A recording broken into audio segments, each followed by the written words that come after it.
स्वाधीन बाजार पंचायत में जाल सर्टिफिकेट और झूठे हलफनामे का आरोप। सोनाई विकास खंड के स्वाधीन बाजार ग्राम पंचायत के 6 नंबर वार्ड सदस्य दिलारा बेगम लश्कर पर चुनावी हलफनामे में बच्चों की गलत जानकारी देने और जाली सर्टिफिकेट इस्तेमाल करने का आरोप लगा है। आरोप है कि उन्होंने 2020 में जन्मे बच्चे को 2018 में जन्मा दिखाया। स्थानीय लोगों ने उनके खिलाफ जांच और पद रद्द करने की मांग की है। पुलिस जांच जारी है।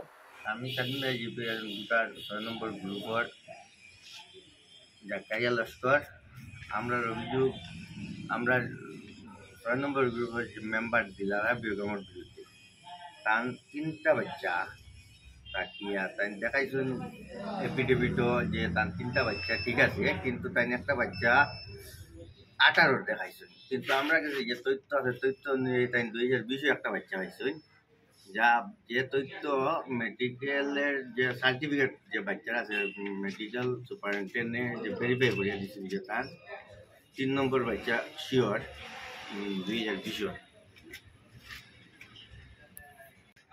তাই নির্বাচনী হলফনামা যে তথ্য দেখাইছেন যে তাই 2018 যে বাচ্চা হয়েছে, কিন্তু তাই 2020 যে বাচ্চা এটা গুরুতর অন্যায় করছেন।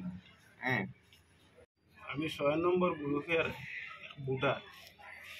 তবে আজকে প্রেস মিটের সামনে আমরা হাজির হয়েছি বা এখানে প্রেস মিটের মিডিয়া ভাইয়ারাও আইছেন যে আজকে গভর্নমেন্টে একটা নীতি বা একটা আইন বানাইছে যে এই আইন অনুযায়ী ইলেকশন খেলাও।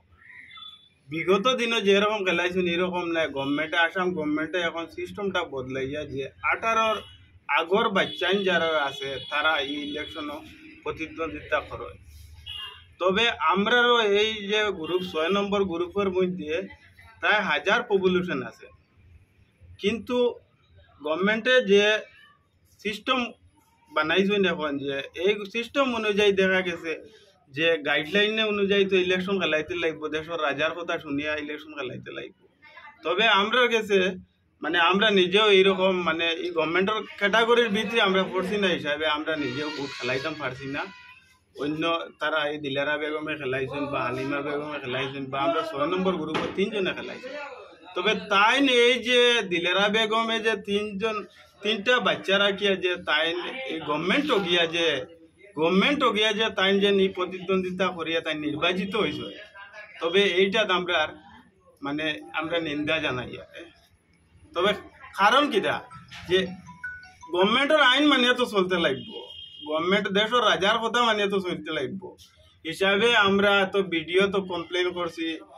এখন আমরা হইয়ার যে ডিসি মহোদয় দৃষ্টি আকর্ষণ করিয়া হইয়ার অতি সত্ত্বে যে এটা তদন্ত হইয়া যে এই ফোর্টটা খারিজ হওয়ার লাগে আমরা এটা দাবি জানাই। আমার বক্তব্য এখানে শেষ।